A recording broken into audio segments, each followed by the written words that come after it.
Hello, role-playing people, and in this episode we're taking a look at the lore of paths for Demon the Fallen, the power to find, create, conceal, and otherwise manipulate the distance between 2 points. The fundamentals of the third house made use of this lore when creating spatial connections and protocols between physical layers of what was then a multi-layered reality. According to the player's guide, they built paths that enable travel not only between physical realms, but roads that cut and bind all realms of creation, some of which were only designed for celestials to tread. And that is a very interesting thought. The very first thing I need to mention is that this lore is quite abstract and the phrasing ambiguous, which of course allows for very creative and impressive uses, but it can be very difficult to understand and to narrate the effects of these evocations precisely because the limits aren't well defined. Which brings us to this little disclaimer. I cannot be sure that my interpretation and understanding of the rules is perfect, but I will share with you the way my troupe made sense of this lore and how we used it in ways that were very rewarding. Now, these evocations are all about paths, so first we need to define what a path is. I would define it as the observable, describable, and potentially alterable distance between 2 points that can be traveled according to a pre-established protocol by living or unliving matter in a variety of ways. So the first step is to identify a path as such, and then you can walk it according to certain protocols. In the mundane world, we are surrounded by paths, some of which are not traveled or designed for humans.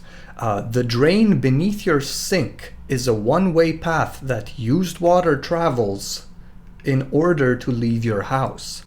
A vent wasn't designed for human travel, but if you're willing to take the risk, it can become a path, as some action movies insist on showing us. A lot of things are potential paths, and these are only the mundane examples. Malefactors, however, can make their own, as we are about to see. Let's read some evocations. Find path. This evocation permits the malefactor to determine if a path exists between herself and the destination that fits the criteria she requires. The path is visible to only the demon and anyone she touches, revealing itself as a faint silver-blue line, like a ray of moonlight. System. Your character sets the criteria for the path she seeks, and you make a perception plus survival roll. The number of successes required depends on the criteria set and the distance covered. For example, if your character wants to find a path through a stretch of impenetrable forest or swamp, you might need only 1 success. If she wants a path across an open field that allows her to move unobserved, you might need 2 or more successes. A path that leads her unharmed through a raging house fire might require 3 or more successes. If the roll fails, the path cannot be found. Torment.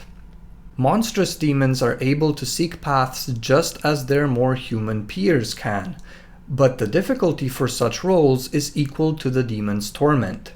The more murderous the demon is, the less she is prepared to perform a concentrated search. Immediately, it's worth mentioning that this evocation doesn't refer only to mundane paths, and this caused me a lot of confusion at first because all of the examples talk about passing unseen through an open field. But that's not what this is about, okay? You don't need an evocation to roll stealth and pass unseen through an area that is just full of potential paths. The player's guide clears this up and tells us that malefactor paths are entirely physical, but don't necessarily correspond to 3-dimensional space as the human mind perceives it. Ordinary mortals and other celestials who don't know this evocation cannot perceive space like the malefactors can, and if they are not aware of the existence of these byways, then they cannot travel them. My immediate impulse when reading the first dot was, Oh, cool, it's like a demon GPS. And to some degree it is. To some degree, that unseen path can overlap with a physical road as mortals see it, which from the outside looks like the character using this evocation is just really good at finding directions. Always has perfect timing and reflexes that allow them to move in spectacular ways, and they always find the optimal route. But when a character looks for a path unseen, for example, they don't actually hide. They don't need to roll stealth. Being unseen is the property of the path itself, not the traveler. So if you don't mind being observed, you can walk a path that looks like a street, a flat surface, and you can see things around you perfectly, but also be seen from the outside. If you want to be hidden, that path is going to resemble a half pipe or tube that is actually made of a distorting one-way mirror. You would still perceive your surroundings, but they would be distorted because that byway that you've discovered doesn't coincide with or belong to 3D space anymore. It is on another, normally unseen, spatial layer or dimension. In our games, we always agreed that paths can range from the most normal, mundane roads that anyone can walk to the most spectacular that only Celestials can walk. For example, when our protagonists were trapped in a burning building, my Malefactor found a path that was very much mundane, but led to safety. From the outside, it looked like he was just running through the building with his companions, knowing exactly what leads where and which areas are safe all the way outside. In other instances, when my character declared that they are looking for a path that would allow unseen travel, they vanished from mortal sight, stepping outside of 3D space as soon as they began treading that byway. So even with just the first dot, you can do a lot, from knowing exactly which route to take to evade your pursuers while driving, for instance, to vanishing and walking through walls, through keyholes, through drains, and just stepping into another spatial dimension. Players can get really creative when describing these effects, so I love this. When playing a character who has just begun their narrative journey, you start with a torment of 3. So using the high torment version of this first dot all but guarantees that you will find the paths you're looking for. And that is why I come to anyone who is listening to this episode with a personal request. Do not be that player who can't go 5 seconds without saying, "I roll to find a path," because that is horribly disruptive. Use your character's supernatural, unseen byways only when you need them and when it actually makes a difference story-wise. Demon is a collaborative experience. Do not use the reduced difficulty to force your storyteller to give you things, because that's only going to drive the story into the ground. You've heard my request? Now it's time for a question. Can you just find a path that leads to a living target you've never seen before? A lot of players asked me this. If a path is the distance between 2 points, then in theory there's an infinity of paths, because there's an infinity of points. My answer to this is still no. A path discovered using this evocation is one that has already been created, whether through mundane or supernatural means. A path to a living person would be in constant change. It exists only as potential, but not as an actual, solid, static path. And these byways are static by nature. In the burning building example, the paths are already there. They already exist physically. They are limited by walls and doors, which would be portals, and finding a safe way out boils down to simply choosing the right routing. So no, from my understanding, paths cannot miraculously lead you to missing persons. Next dot. Lay path. At this level, a Malefactor doesn't have to look for a useful path. She can lay one to suit her needs, though it's not something that can be done on the spur of the moment. System. The demon determines the criteria of the path she wishes to lay and the distance it is to cover. You make a dexterity plus survival roll. The difficulty of the roll increases according to the complexity of the path. A shortcut that reduces travel time allows the user to pass unobserved and is wide enough to permit multiple people to walk it at once is very complex, and it could have a difficulty as high as 9 or 10. You must gain a number of successes equal to the length the path covers in hundreds of yards. These successes can be gained through an extended action, but they must be gathered over successive turns. Using the previous example, if your Malefactor wanted to lay such a path between 2 points that were 500 yards apart, you would need to gain 5 successes at difficulty 9 or 10. The path, once laid, is visible only to the Malefactor, though successful use of Find Path Evocation can detect it like any other path, and remains usable for a number of days equal to your character's permanent faith score. The player can make the path permanent by expending a temporary willpower point. Torment. Monstrous demons can lay paths as well, but the taint that becomes worked into the fabric of a trail makes the course unpredictable and dangerous. Rolls to traverse a path laid by a monstrous demon botch on a roll of 1 or 2.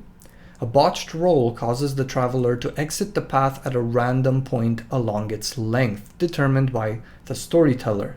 A potentially fatal mishap if the power in question leads under a lake or through a mountain. Alright, this evocation starts distancing from mundane use and becomes much more supernatural.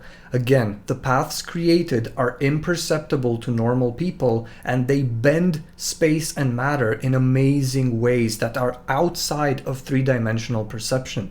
You can create a path right through a door, whether you justify it as going through the keyhole or underneath or just around through another dimension. What this means is that our Malefactor character can live in a fortress made of stone that has no doors or windows and still get in and out, which is ridiculously cool. Just make sure they have ventilation, because they will die without oxygen. The fact that you can make these creations permanent for a temporary willpower point is just amazing, because in time, your protagonist can create entire networks of paths, as I imagine experienced and more paranoid Malefactors would do. Why walk the straight when you can walk a road of your own making through a space that is imperceptible to anyone outside of it?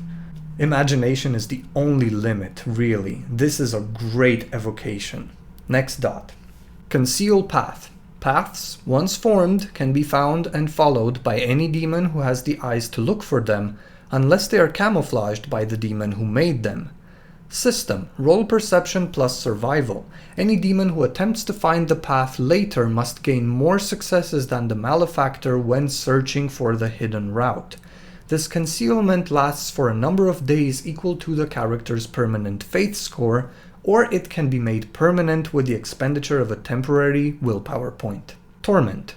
Monstrous demons do not hide a path so much as they lay a trap for the unwary. When the evocation is performed, the successes rolled become automatic levels of bashing damage that are inflicted on any other being that steps onto the path.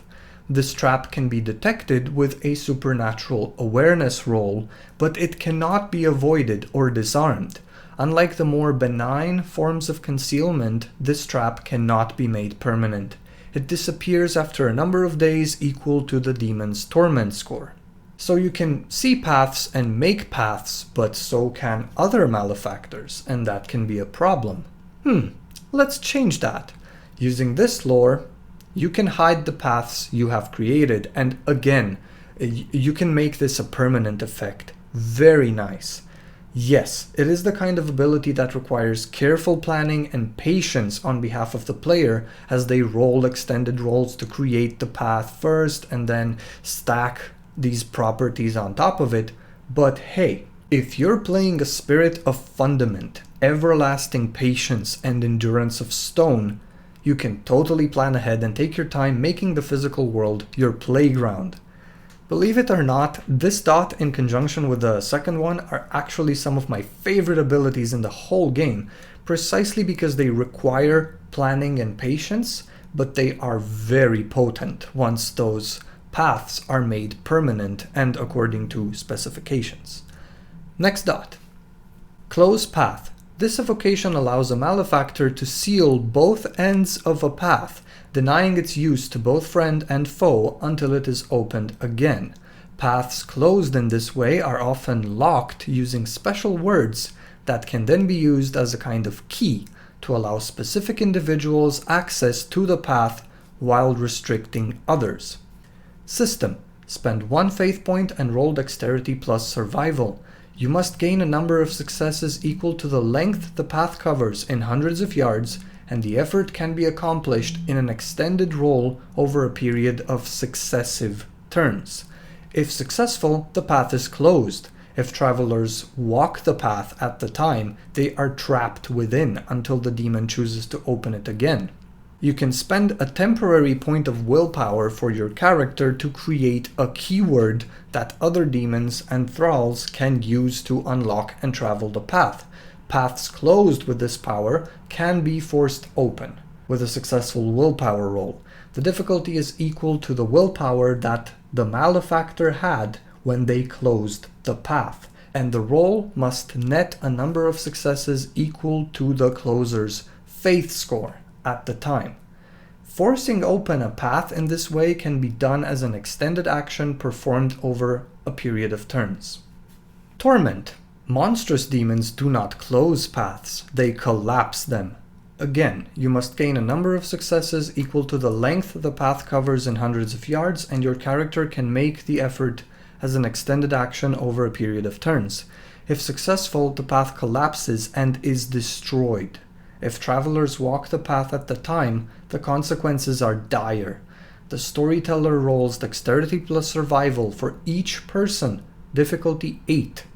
If a roll is successful, the victim exits the path at a random point along its length. If the roll fails, she is lost between the physical and spirit realms and begins to suffocate. The storyteller can continue to roll for a trapped victim each minute until she escapes or is killed.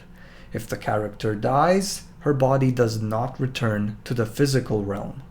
Alright, another add-on to the second dot, one that allows you to close off your paths, adding some extra security to pre-existing creations, which is very nice, especially when gifting your thralls with the first dot of this lore, or teaching it to fallen companions.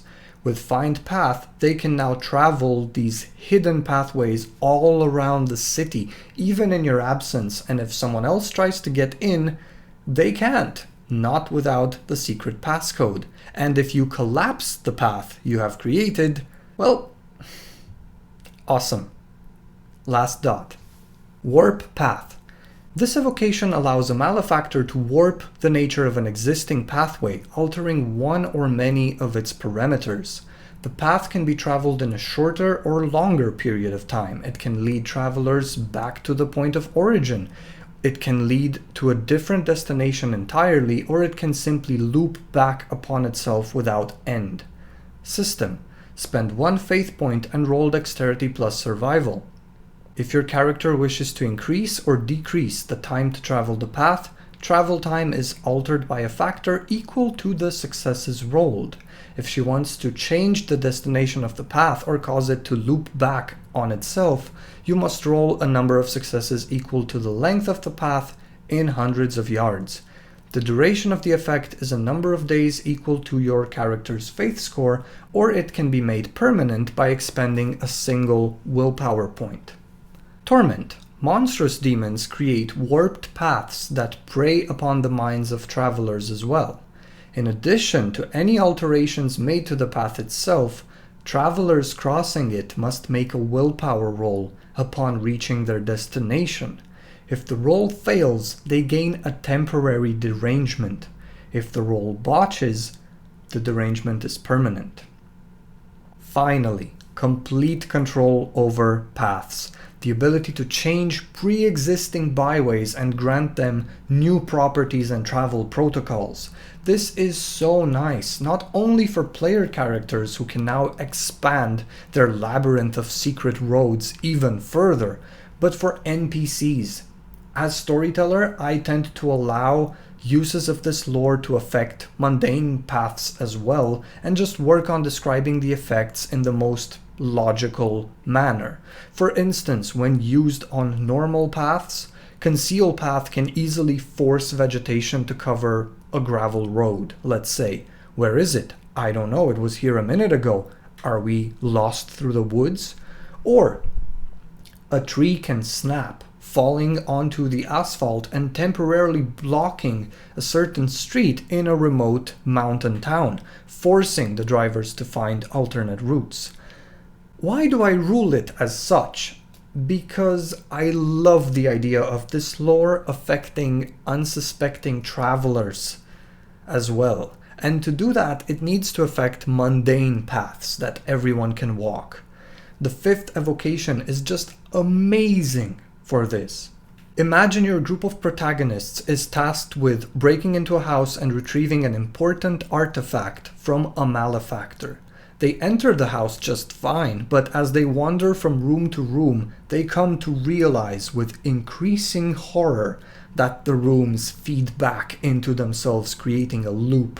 The corridors are abnormally long, and the sights they are seeing are beginning to take a toll on their mental well-being as space around them just distorts in unnatural ways. After an hour of confusion and panic, they begin understanding that these paths have certain protocols if they are to be traversed correctly.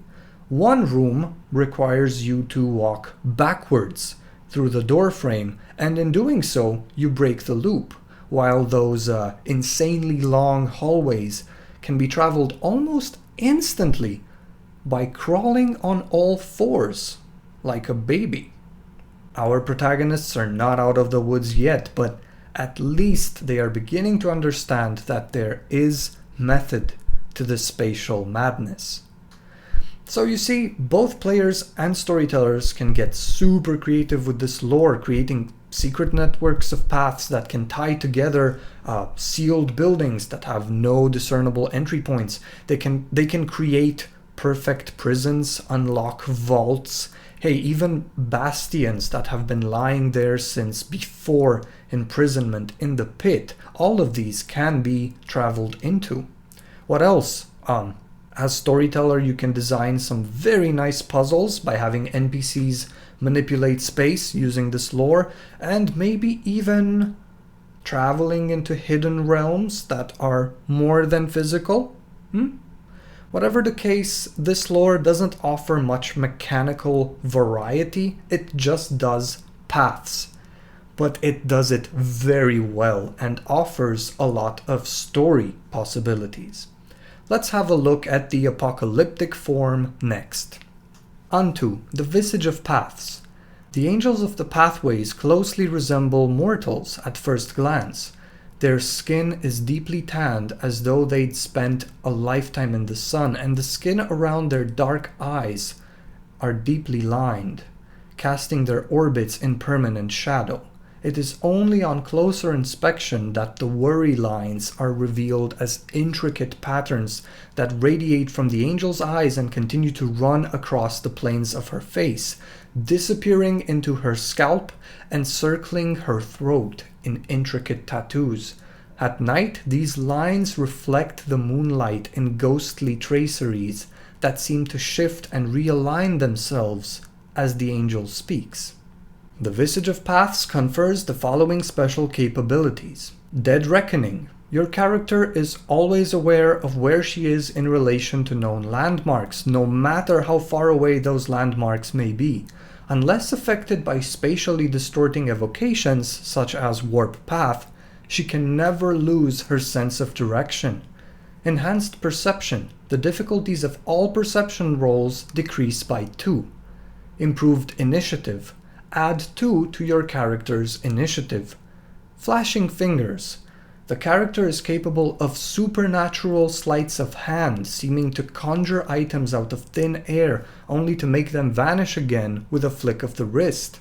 She can draw an item from a pocket or conceal an item without detection on a successful Dexterity plus Athletics roll. Torment. Monstrous Antu cannot conceal the path lines crisscrossing their faces. They stand out as angry cuts of black and red against their tanned skin. The air shifts and trembles around them, waxing and waning depending on the intensity of their emotions. The Visage of Paths confers the following high torment spatial capabilities. Pass without trace. The difficulties of the character's stealth rolls decrease by 2, and her passage does not disturb the surrounding environment in any way. She leaves no footprints and disturbs no foliage. Alter size. The demon can alter her physical size in order to slip through narrow gaps or crawl into impossibly small spaces. She can reduce her size to as little as a third of her original volume if desired. The difficulties of attacks directed against a miniature demon increase by 2. Mirage. Air warps around the demon, creating an optical illusion that misleads an opponent as to how far away the being really is. The difficulties of all ranged attacks against the demon are increased by 2, while those of close combat attacks are increased by 1. Other demons can resist these effects as they can any other illusion. Relentless. The demon can walk or run without need of rest, able to cover superhuman distances without pause. As long as she stays in motion, she is unaffected by fatigue or hunger. That is just fantastic. The character always knows where they are. Their perception difficulty goes down by 2, which assists them in using some evocations of this lore. Initiative is 2 higher, which is always great. And that flashing fingers ability is just amazing. Okay, small items your character is carrying can just appear in their hands. No one even knows you have them on you. And the same goes for concealing items. Any small objects that the character is touching just go whoop into their pocket. The high torment abilities are also great, allowing a character to force their mortal body to alter its size and force that body to keep traveling against all physical needs as long as it's in motion and, it doesn't stop. Just imagine being able to run from New York to LA over, weeks, months? That is seriously amazing. My confusion was, why is Pass Without Trace a high torment form feature? The Scourges of Awakening get it low torment. Yes, but those guys are used to being immaterial, flying around unseen and delivering the breath of life.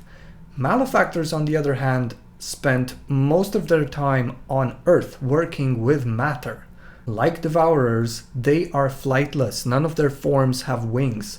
So forcing themselves not to interact with matter, not to disturb it in any way, is against their very nature. So having that form feature as a high torment feature makes a lot of sense. There we have it. Lore of Paths. The ability to perceive and travel, create, conceal, close off, and finally warp physical paths that exist outside of 3D space as mortals know it. Using this lore, malefactors can escape pretty much any physical prison, and they can travel all over a certain area, like a city, completely unseen, as they have created their own network of paths.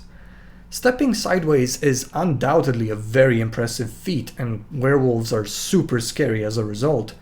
Now, try stepping in between the known layers and dimensions of physical reality, which, unlike the Umbra, isn't separated by any gauntlet or shroud from space as we know it. And that also is a very scary thought. Thank you very much for listening. Take care, have fun, and don't forget to play.